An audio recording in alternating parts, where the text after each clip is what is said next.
Mes chers étudiants et étudiantes, on va commencer notre programme de biologie en français. Toujours, on va faire la révision sur les programmes. On va commencer notre révision toujours par des questions MCQ, c'est-à-dire des questions à choix multiples. Ça, simplement, sont des questions qui concernent les questions des examens, même examens expérimentaux et les examens finaux dans la première session et dans la deuxième session. Je commence par la première partie des questions. On commence ici. Le schéma montre une partie du membre supérieur. Ça va? Quelle est la conséquence de cette fracture? Vous voyez bien, dans la figure, il y en a une fracture parmi les os du membre supérieur. Ça va? On commence notre choix.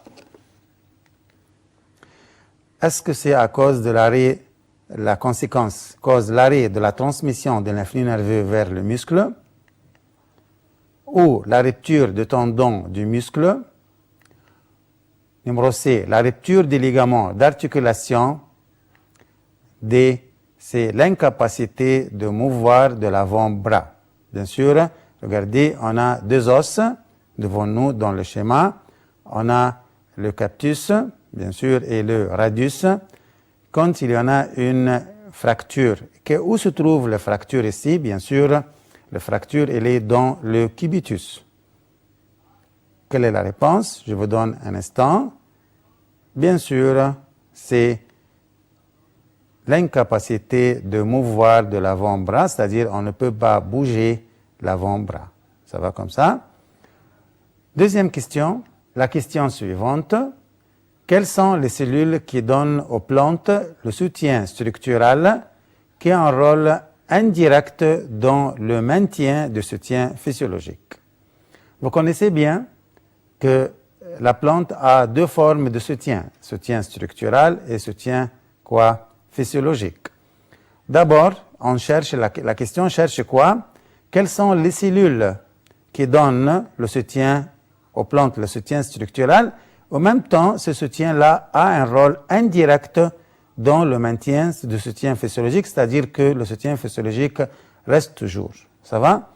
Regardez notre choix. A, les cellules de l'épiderme de la feuille. B, le parenchyme de l'hibère. C, les cellules de pierre. Puis D, les fibres. Ça va?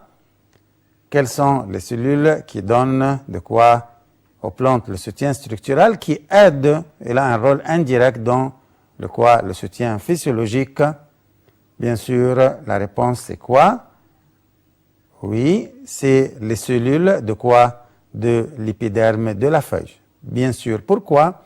Parce que simplement, les cellules de l'épiderme de la feuille sont recouvertes d'une couche de cuitine. Et cette couche de cuitine, c'est une couche imperméable de l'eau, c'est-à-dire ne permettent pas le passage de l'eau. C'est-à-dire, bien sûr, les cellules de l'épiderme empêchent la sortie de l'eau. Ça va comme ça. Pour ça, bien sûr, la cuitine, c'est parmi les matières qui entrent dans la structure de la cellule, c'est-à-dire la cuitine, c'est parmi les moyens de soutien structural.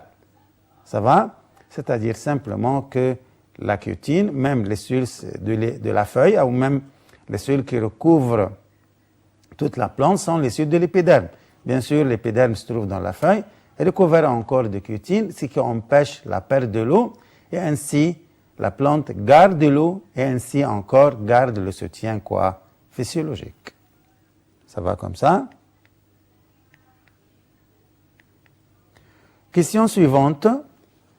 Une personne souffre d'une forte douleur dans la région des vertèbres lombaires. Bien sûr, on a appris qu'on a beaucoup de formes de vertèbres chez nous. Bien. Parmi les vertèbres sont les vertèbres lombaires qui se trouvent dans la région du ventre. Ce qui influe sur les nerfs qui contrôlent le mouvement des membres inférieurs, parce qu'il y en a bien sûr des nerfs qui sortent de la moelle épinière qui s'étend à travers les canaux épineux qui se trouvent dans les vertèbres. Ainsi, bien sûr, quand il y en a, il souffre cette personne de mouvement de ses membres inférieurs. Quelle est la raison du cas de cette personne. Pourquoi cette personne souffre de quoi? De cette douleur. On a des choix. Bien. Le manque du liquide synovial entre les vertèbres lombaires. B. L'absence de l'apophyse articulée postérieure. C. La corrosion du cartilage qui se trouve entre les vertèbres lombaires.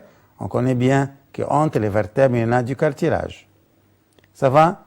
Numéro D. Le manque de la quantité de calcium entre les vertèbres lombaires. Bien sûr, parce que vous connaissez bien, il y en a des cartilages. Mais est-ce que ces cartilages contiennent de calcium? On dit ici le manque de la quantité de calcium entre les vertèbres. Ça va? Quelle est la réponse correcte? Bien sûr, c'est la corrosion du cartilage qui se trouve entre les vertèbres lombaires. Pourquoi ça? Parce que simplement, entre les vertèbres lombaires, il y en a de quoi? Des cartilages. Et avec la pression, ça va? Ça cause de quoi? À cause de leur frottement, il y en a entre les vertèbres, il y en a le cartilage. Et le cartilage là supporte le quoi? La pression. Si, bien sûr, il y en a une grande pression, au même temps, les vertèbres là ont perdu leur souplesse, il peut causer la collision.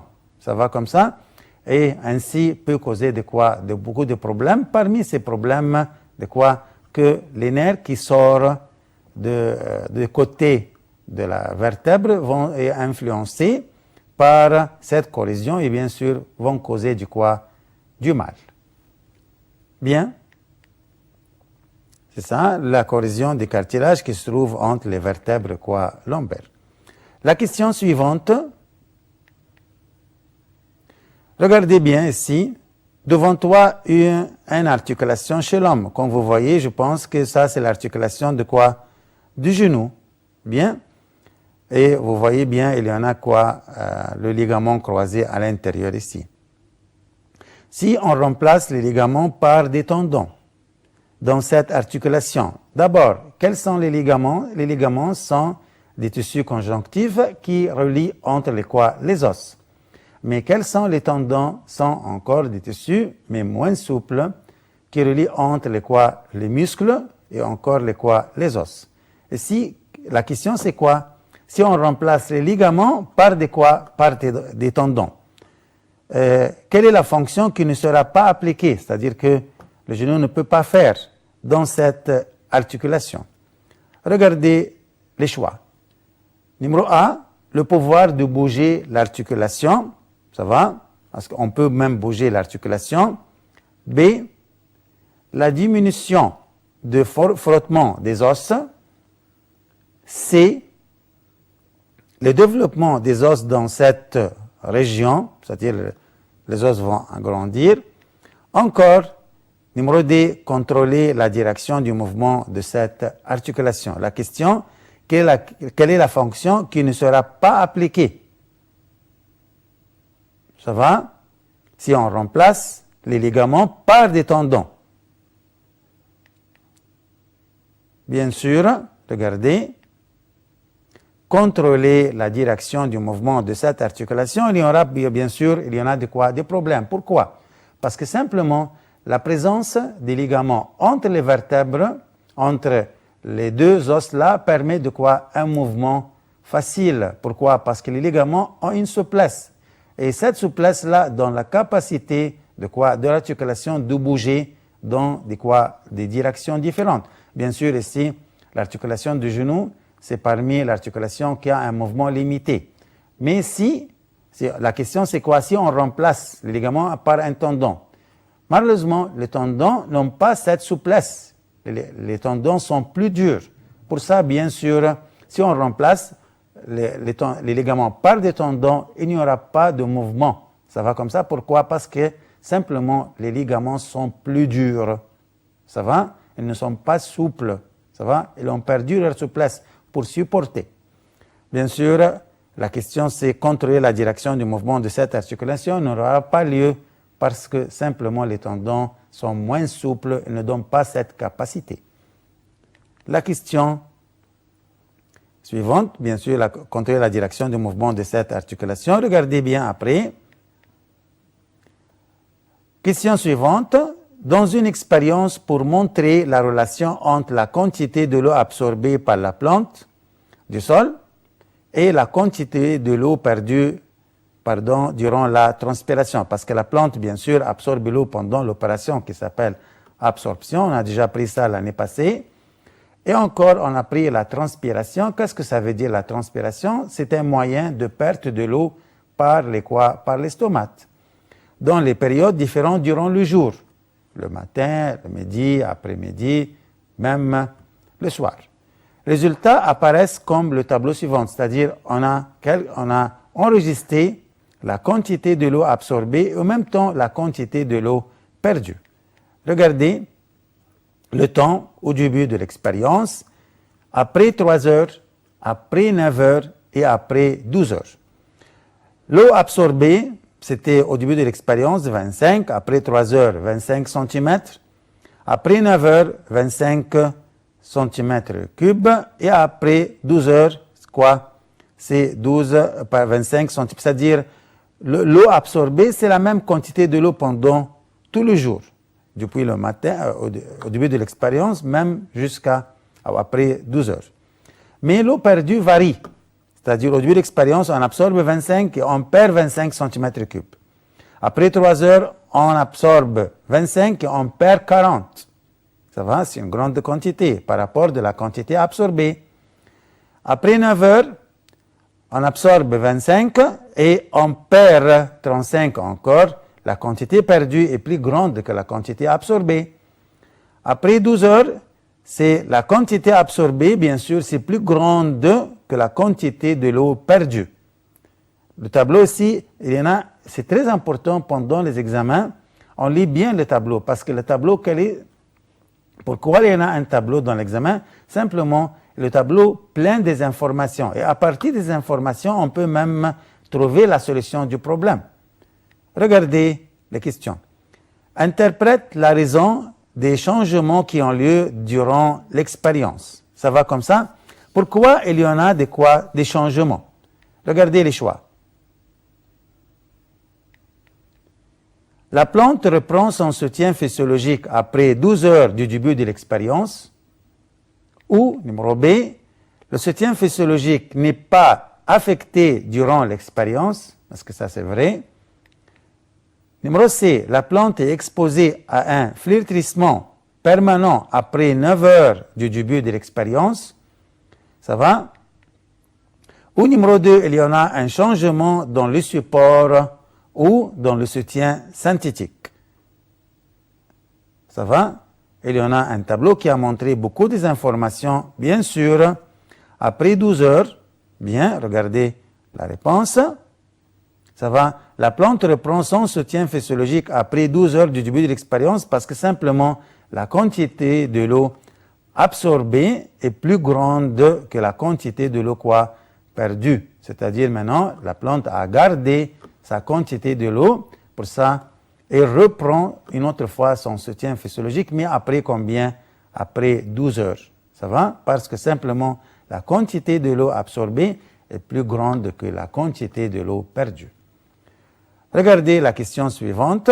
Bien sûr, ça c'est la réponse. Les deux structures X et Y se composent du même tissu. Et la structure Z relie entre elles. Que représente le symbole L?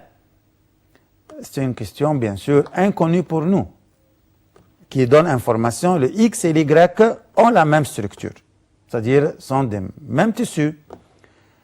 Mais Z qui relie entre elles. Ça va? Et L, moi je représente ici, qui représente le symbole L. Qu'est-ce que le L?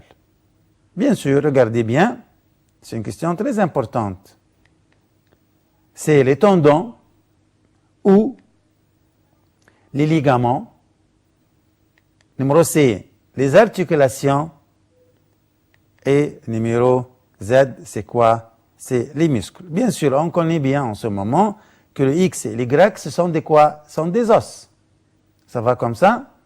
Et le Z là, ça représente quoi? Bien sûr, c'est un ligament, bien, qui relie entre les deux os. Parce que X et Y sont des os. Qui relient entre les os, bien sûr, ce sont les quoi? Les ligaments. La question, on ne demande pas Z, mais on demande L. Qu'est-ce que le L? Le L, bien sûr, c'est un tissu qui recouvre les quoi? Les os, en même temps, se trouve entre chaque deux os pour empêcher leur frottement. C'est-à-dire simplement, quel est le L? C'est un tissu très connu pour nous. Ça va?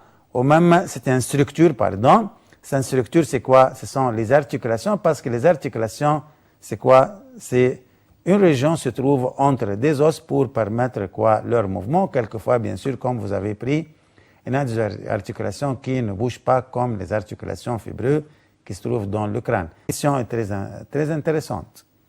Puis, la question suivante, bien sûr, c'est articulation. La question suivante, c'est quoi? La figure ci-contre montre une articulation du corps humain. Je veux dire quelque chose ici. Il y en a, parce que c'est la biologie. La biologie, parmi le programme de la biologie, on en a beaucoup de quoi? Des schémas. C'est-à-dire, à l'examen, vous allez trouver beaucoup de choses. Par exemple, il y en a toujours des schémas.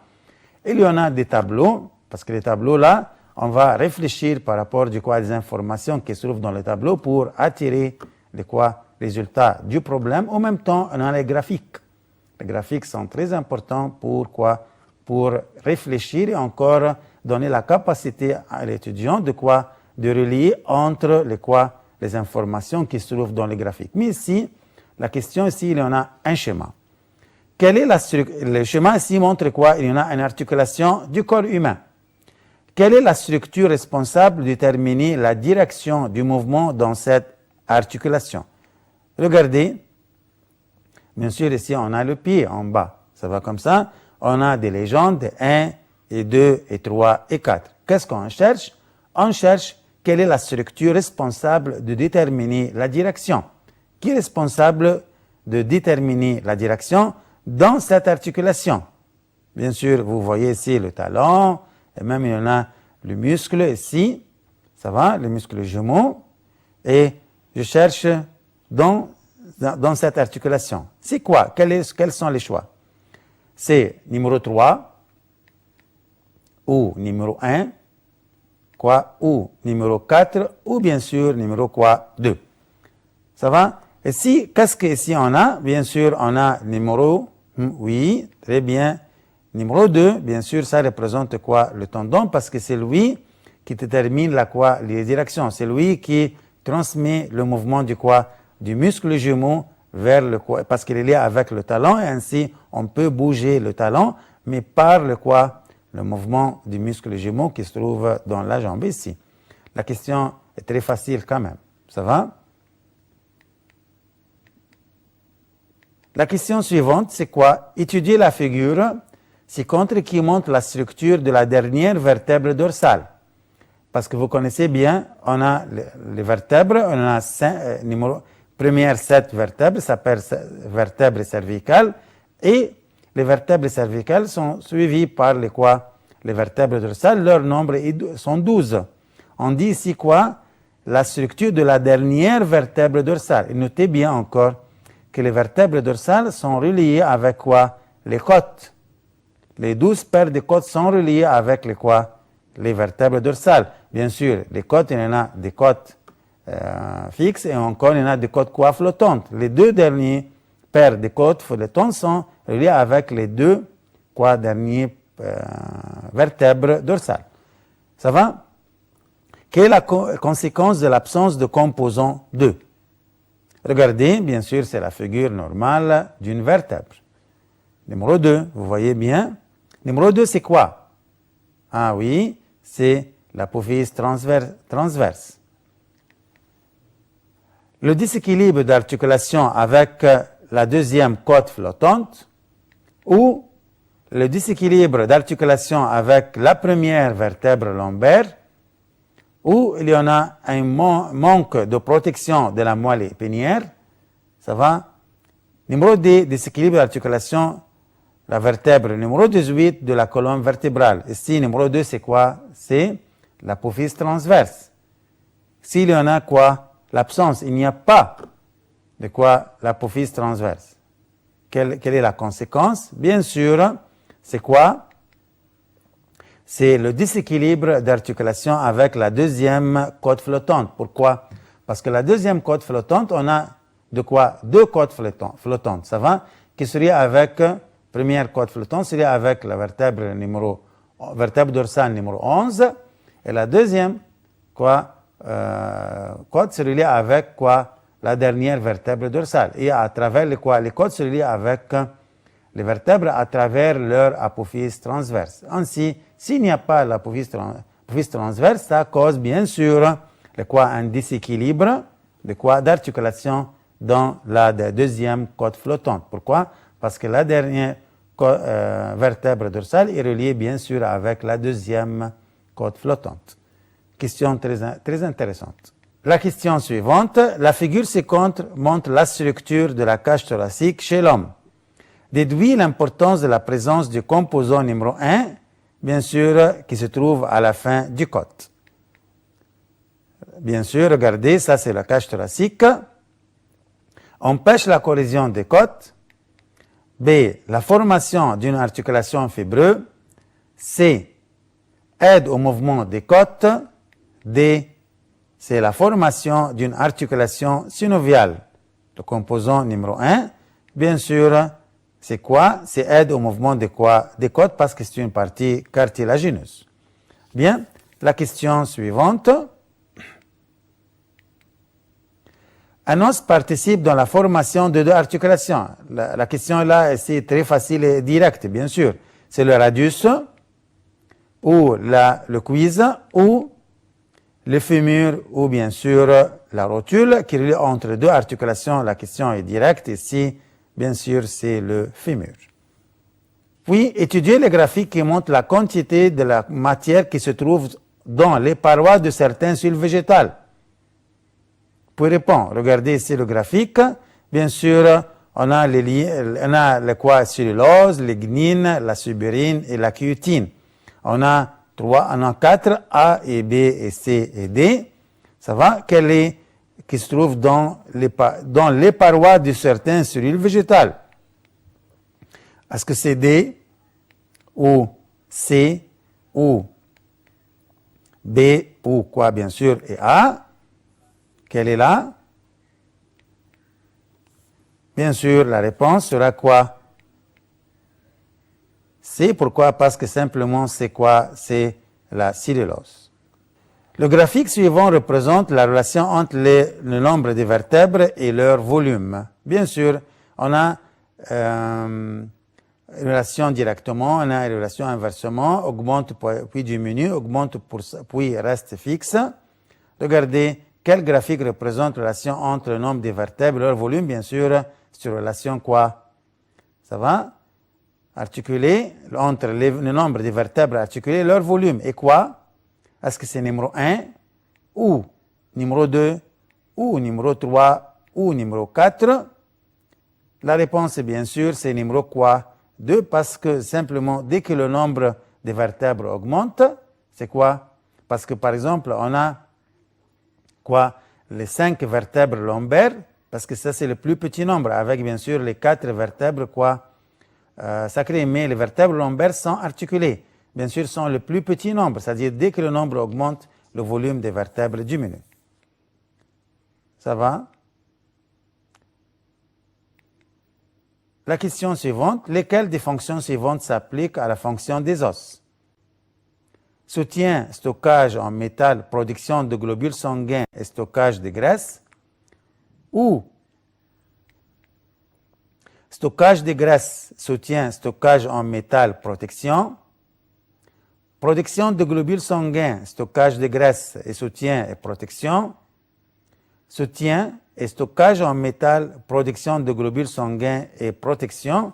Bien sûr, c'est quoi le soutien? Parce que les os, bien sûr, donnent un soutien pour l'homme. Stockage en métal parce qu'il renferme le calcium. Protection de globules sanguins, bien sûr, ça c'est le haut des os. Et la protection, parmi il y en a des os qui protègent, par exemple, le système nerveux comme, par exemple, le crâne et même la colonne vertébrale.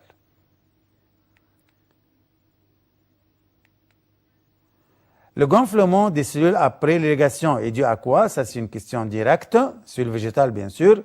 L'entrée de l'eau vers les cellules par osmose, ou la sortie du sucre des cellules par osmose, ou la sortie du sucre des cellules par diffusion, ou l'entrée de l'eau vers les cellules par diffusion.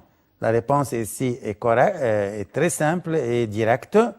Bien sûr, c'est l'entrée de l'eau vers les cellules par osmose. Ainsi, bien sûr, les cellules se gonflent et donnent un soutien physiologique. Une expérience a été menée sur les lames de pommes de terre de taille identique, c'est-à-dire on a beaucoup de pommes de terre de taille identique, 6 même, ont été mises dans 6 tubes à quoi? À assez contenant des solutions sucrose de concentration différentes pendant 2 heures. Puis les résultats de l'expérience ont été quoi? Représentés dans le graphique. Ça va? Par le graphique suivant. Regardez les choix. La concentration que représente la concentration de la lame de la pomme de terre est la solution numéro quoi? Est-ce que c'est A, ou C, ou F, ou quoi? Ou B? Regardez, ce sont les mêmes concentrations. C'est-à-dire, bien sûr, c'est quoi? C'est le B parce qu'il n'y a pas de quoi? De changement. La plante, parce que quand les deux solutions, soit dans la plante et même dans le tube est la même, il n'y aura pas de quoi? De changement. C'est-à-dire, l'eau ne passe pas et même ça va rester toujours du même volume. L'absence de rétrécissement de la pomme pendant une longue période est due à la précipitation de la matière quoi? C'est très facile. La subérine, la lignine, cellulose, puis encore le quoi? La cutine. C'est-à-dire l'absence de la plante, la pomme de terre ou la pomme ne se rétrécit pas. Bien sûr, c'est à cause de quoi? De la couche de cutine, c'est une couche imperméable de quoi? De l'eau. Comme ça, Dieu merci mes chers étudiants et étudiantes, on a terminé la première partie de la révision sur le soutien chez les plantes et chez l'homme. Je souhaite que vous avez bien compris les questions et vous avez profité. Merci et au revoir.